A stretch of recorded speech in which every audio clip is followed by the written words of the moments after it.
nuestro bar de carretera en Benicarló, Castellón. Abre las 24 horas y tiene habitaciones en la planta de arriba. Allí se reúne una secta satánica formada por poderosos empresarios y políticos europeos. Raptan a niños de un centro de menores tutelados próximo. Los violan y los torturan dentro del antro. Graban las perversiones y venden los vídeos por cantidades millonarias. Allí mismo, una noche, Carlos Fabra mató a un gitano. ¿Le suena la historia? Probablemente. Es el llamado caso Bar España. Hoy en día es casi imposible hablar de delitos que han quedado impunes y que nadie pregunte, ¿y el caso Bar España qué? Un supuesto escándalo sin resolver en el que estarían implicados importantes personajes de los más altos estratos de la sociedad. Mónica Oltra prometió investigar el caso a fondo. Beatriz Talegón lo ha pedido en sus redes. Incluso Carlos Fabra pasó por los juzgados en mayo por este asunto. ¿Realmente hay caso Bar España? En efecto, hay caso Bar España. Pero no es como les han contado hasta ahora. Esta semana, El Español explica en exclusiva toda la verdad sobre el caso Bar España, el mayor bulo de la historia de la crónica negra de nuestro país. Una invención surgida de la mente enferma de un peluquero alcohólico y despechado, modelada por un embaucador profesional, viralizada en los rincones más oscuros de Internet y llevada a la televisión pública por TV3. Este reportaje en 2 entregas pretende ser una aproximación al caso Bar España, pero desde un prisma inédito hasta la fecha. El de las auténticas víctimas, Tella. Las 2 hijas del peluquero que destapó esa supuesta trama pederasta. Pero no son víctimas porque abusasen de ellas como declaró su padre en 1997.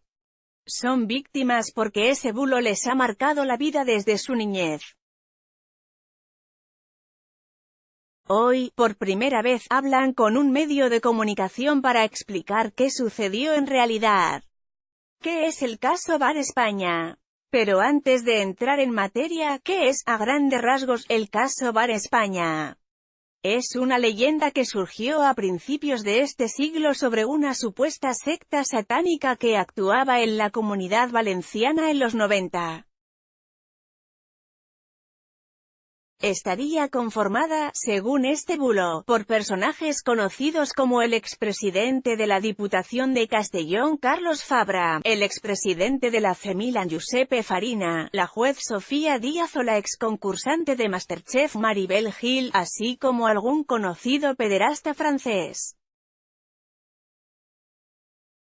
Cuenta esta leyenda que cogían a niños del centro de menores tutelado Baix Maestrat procedentes de familias desestructuradas y abusaban de ellos.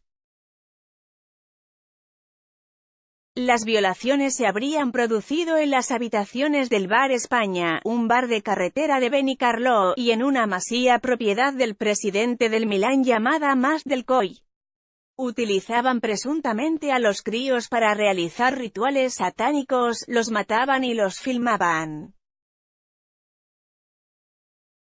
La trama la habría destapado Reinaldo Colás, un peluquero separado que en 1997 empezó a sospechar que Giuseppe Farina, nuevo novio de su ex, estaría abusando de sus 2 hijas de 5 y 3 años. Reinaldo Colás denunció el caso pero sus demandas fueron desestimadas. Él siguió investigando y se acabó topando con esta supuesta trama que no dejó de reivindicar como verdadera hasta el fin de sus días. Ahora, visto en perspectiva, podemos afirmar que el caso Bar España fue un hoax bulo, cuyo proceso tiene 3 fases. La primera, su génesis en la mente de Reinaldo Colás. La segunda, su construcción, a cargo de un vendedor de humo llamado Antonio Toscano. La tercera, su difusión, por parte de internautas conspiranoicos, como el conocido con el sobrenombre de técnico preocupado, documentalistas galardonados como Valentí Figueras y canales de televisión como TV3, Fase 1, Génesis. 1997, Benicarló, Castellón. El conocido peluquero Reinaldo Colás, discípulo de Jongueras, se ha separado de su pareja. Ella es una bailarina australiana 20 años menor que él. Reinaldo no lo supera. Mi padre fue el machito typical Spanish que fardaba de novia 20 años menor que él y de que la tenía en la casa metida. Tenía un ego enorme y eso le provocaba muchas inseguridades. Siempre tenía que llevar la razón, siempre tenía que quedar por encima. Y lo que más le gustaba en este mundo era que le bailase en el agua. Que lo adulasen. No soportó que mi madre lo dejase. Además, y eso es muy importante, era alcohólico, cuenta su hija Colás. Ahora tiene 27 años, trabaja de enfermera y está absolutamente harta de todo este tema. Mis padres estuvieron juntos cerca de 6 años. Pero ya cuando llevaban 4, hicimos un viaje a Australia para ver a mi familia de allí, y mi madre casi no vuelve a España. Estaba harta de mi padre y de sus modales. Al final regresó, pero un par de años después lo dejó. Mi padre no lo asumió. No le permitió a mi madre que nos llevase. Ella se fue de casa sola, pero al final consiguió volver a por nosotras y nos fuimos las 3 juntas. Una mujer sola, con 2 niñas a su cargo, a más de 15.000 kilómetros de su casa y con una expareja alcohólica, paranoica y obsesiva. Necesitaba ayuda y la pidió. Mi madre se fue de aquella casa de alquiler cuyo propietario era un señor italiano llamado Giuseppe Farina. Ella le pidió ayuda a ese hombre porque es que se quedaba en la calle. Y Farina nos dejó vivir en una caseta de obra en construcción que tenía en una masía suya. Allí estuvimos un tiempo, cuéntate, que entonces tenía 5 años. Su hermana tenía 3, con el tiempo, mi madre empezó una relación con él, pero al principio solo nos ayudaba. No es verdad que mi madre dejase a mi padre por Farina, aclara. Colás tiene flashes de aquella época. Su hermana, ni eso. Eran muy pequeñas y, cuando se quedaban con su padre tras la separación, tenían custodia compartida. Él les hacía decir a las niñas una serie de cosas y las grababa con un casete. Para nosotras era como un juego. Di esto, dibuja lo otro, y nosotras obedecíamos. Si no lo hacíamos nos castigaba. Si lo hacíamos, nos regalaba cosas. Conmigo por lo visto era más difícil, porque era más grande. Pero mi hermana, que era muy pequeña, repetía todo lo que mi padre le pedía que dijese. Y se pegaba el día siempre con la misma cantinela. Nos viola con la pilila por la cantinela se refiere a que su padre les obliga a decir cosas del tipo, Giuseppe es malo, porque nos viola con la pilila, o, nos obliga a tocarle la pilila y luego mea yogur. Los dibujos eran, por ejemplo, un señor con cara de malo y una frase debajo en la que la niña ponía, Giuseppe es malo y me gustaría pegarle. Presuntas confesiones dirigidas por Reinaldo. El peluquero había perdido el norte, manipulaba a sus hijas y preparaba así su venganza contra su exmujer y el novio. Mi padre nos coaccionaba. Nosotras no sabíamos ni lo que decíamos pero lo decíamos. Hasta que un día, él nos dejó a cargo una amiga suya llamada Genoveva, una mujer un poco especial. Por lo que me han contado, ella me pegó un tirón del brazo en un momento dado y yo se lo pegué a ella, o no sé exactamente lo que pasó porque no recuerdo. La cosa es que Genoveva y mi padre hablaron e interpretaron que algo me pasaba, que seguro que estaban abusando de nosotras. Con estas cogió Reinaldo a sus 2 hijas y se las llevó a declarar ante la Guardia Civil, sin avisar a su madre. Allí les dijo a las niñas que explicasen a la policía lo que les había pasado. Y allí mismo las niñas repitieron como loros todo lo que, durante meses, papá les había dicho que repitiesen. Lo de la pilila y lo del yogur. Las 2 pequeñas lo declararon ante los agentes y Reinaldo interpuso una denuncia. Era 7 de abril de 1997 y había nacido, oficialmente, el caso Bar España. Fase 2. Construcción. Mi padre siempre tuvo problemas con el alcohol. Contaba que de pequeño le daban un vaso de vino para el estómago. Hasta para eso fue típica el Spanish, ríe ahora su hija T. Pero la separación le afectó demasiado. Entró en una depresión y empezó a beber muchísimo. Tenía delirios. Y entre todos esos delirios, el principal era que el nuevo novio de su ex violaba a sus hijas. Reinaldo y su exmujer acabaron muy mal y se cruzaron denuncias. La solución de la administración fue quitarles a ambos la custodia de las niñas de forma cautelar. Nos ingresaron a mi hermana y a mí durante 6 meses en un centro de menores llamado Vice Maestrat, hasta que le devolvieron la custodia a mi madre cuando vieron el panorama que tenía mi padre. Recuérdate. Este internamiento acabó siendo clave en todo este caso. Entretanto, Reinaldo seguía difundiendo por todos lados aquel invento. Que Farina violaba a sus hijas.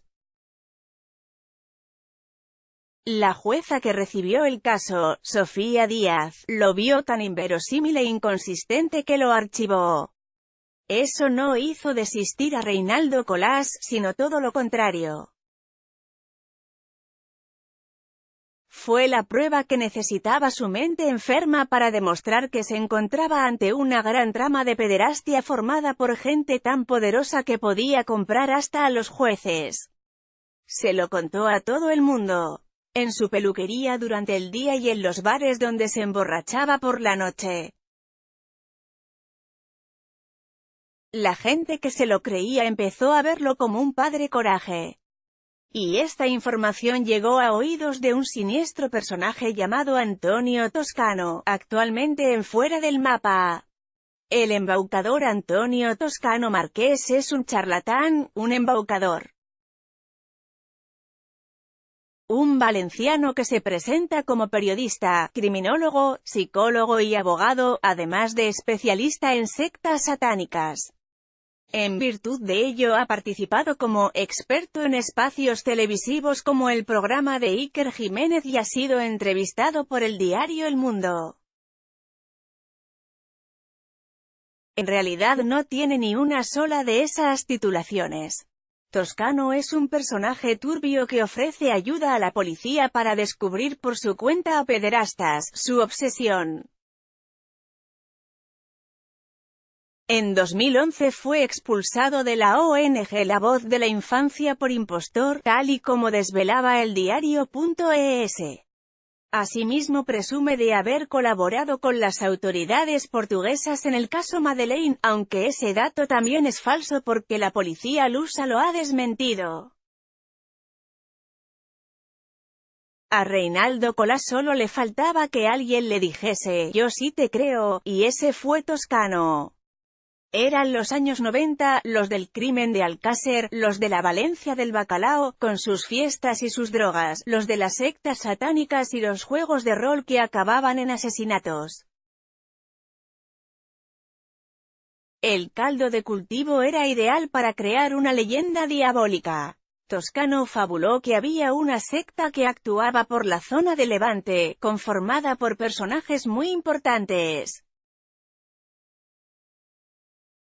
políticos, jueces, banqueros, que ellos eran los responsables de la violación y muerte de las 3 niñas de Alcácer. También de la muerte de 3 personas en Macastre en 1989. Y que, precisamente, el centro de menores Baix Maestrat donde habían estado internadas 6 meses las hijas del peluquero, era el lugar donde capturaban a niños de familias desestructuradas para violarlos, matarlos y filmar las torturas. Reinaldo vio la luz. Su paranoia cobró forma, modelada por un Antonio Toscano que encontró los lugares perfectos para ambientar su fabulación. Por un lado, una especie de prostíbulo de mala muerte de Benicarló donde se trapicheaba con cocaína.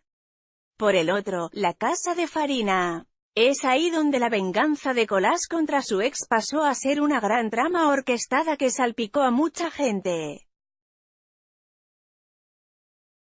Toscano cifraba en 80 las víctimas violadas en esos 2 lugares, pero decía haber conseguido cerca de una decena de testimonios dispuestos a denunciar aquellos presuntos horrores frente a una cámara. Toscano y Colás van a grabar juntos un documental que iba a hacer explotar toda aquella truculenta trama. El vídeo El enlace de Toscano con los bajos fondos de Benicarló fue Joaquín Crespo, un toxicómano de la zona que también se apuntó al proyecto. Entre él, Toscano y Colás consiguieron liar a una decena de personas de Benicarló y alrededores, un disminuido psíquico de 22 años, un expresidiario toxicómano, su hijastro menor de edad, visiblemente intimidado por las circunstancias, traficantes de poca monta y otros variopintos personajes. Todos con trastornos mentales, graves problemas de adicciones, procedentes de entornos desestructurados o todas las opciones a la vez. Reinaldo, por su parte, convenció a alguna amiga suya llamada Nuria Carque para que también le diese consistencia al relato. ¿Cómo los embaucaron? Por Benicarló, los que los conocen, lo tienen claro, a algunos les pagaron 4 duros. A otros les prometieron un pastón cuando todo aquello explotase. A otros simplemente los convencieron diciéndoles que iban a salir en la tele. Hablamos de gente sin cultura, casi analfabetos algunos. No sabían ni a lo que se exponían. Con esos elementos rodaron infinidad de vídeos en la planta superior de la peluquería de Reinaldo Colás. La batuta la llevaba Toscano. Sentaba a los lumpen delante de las cámaras y les hacía unas entrevistas delirantes, con preguntas guiadas y capciosas. Un absoluto esperpento guionizado. Reinaldo Colás grababa, Antonio Toscano preguntaba y se enfadaba cuando los entrevistados no seguían el guión. Ni eso tiene bien editado. Allí, los protagonistas aseguraban que hacían fiestas satánicas con ellos tanto en las habitaciones del Bar España como en la Masía Mas del Coll, propiedad de Farina. Que Carlos Fabra les había violado y que, una noche, durante una ceremonia, se puso a recitar frases en latín y luego mató de 2 tiros a un niño gitano. Repetían, como hicieron en su momento las hijas de Reinaldo Colás, lo que el peluquero, y esta vez también su nuevo socio, les hacían decir. El resultado lo pueden ver buscando Bar España en YouTube y pinchando en la primera entrada. Un pastiche absolutamente grotesco, unido y editado a posteriori por los seguidores de este caso, en un archivo mastodóntico de casi 3 horas de duración. Analizar una por una la cantidad de incongruencias y dislikes que allí se recogen darían para otro reportaje entero. Venganza levantina. Colás y Toscano metieron a personajes de todo tipo en aquella trama. El primero, obviamente, era Giuseppe Farina. El más malo de todos. La obsesión del peluquero despechado. pero también a personajes conocidos en la zona como Carlos Fabra o el capitán de la Guardia Civil de Vinaroz. También a un conocido pederasta francés llamado Bernard Alapetit, que jamás estuvo en el Bar España pero que le daba consistencia al relato. ¿Saben quién formaba parte de la trama pederasta también? La jueza Sofía Díaz, la que archivó la primer denuncia que puso Reinaldo Colas. Con el tiempo, además, se han ido incorporando personajes a aquella supuesta secta satánica asesina. Han aparecido nombres que no estaban inicialmente en la leyenda, como el de Francisco Camps y el de Maribel Gil, concursante de MasterChef y natural de Benicarló. Si en esa época hubiera habido por ejemplo un futbolista famoso de Castellón, también lo hubieran acabado metiendo en esto, cuentan por el pueblo a El Español. Viene a ser una especie de ajuste de cuentas, una venganza a la levantina. Si tienes algo contra alguien de la zona, di que estuvo implicado en el caso Bar España, que las difamaciones se quedan para siempre en Internet. Aquellas presuntas orgías satánicas concluyeron, según esta leyenda, con 80 menores violados y 5 de ellos fallecidos y enterrados por sus propios compañeros en el subsuelo del Bar España. No obstante, nadie ha reclamado a esas personas. No se tiene constancia de que falten 5 niños. No hay cuerpos como sí que los hubo en Alcácer. Solamente conjeturas, manipulación. Otra de las incongruencias de este caso pasa por el hecho de que todas las presuntas víctimas de los abusos eran niños procedentes de familias pobres y conflictivas, salvo las hijas de Reinaldo. Cuenta Colas que ella y su hermana sufrieron la obsesión de su padre durante toda su infancia. Yo con 7 u 8 años ya me di cuenta de todas las mentiras de mi padre y de cómo nos había manipulado y utilizado. Pero todo se acabó cuando yo tenía 12 años.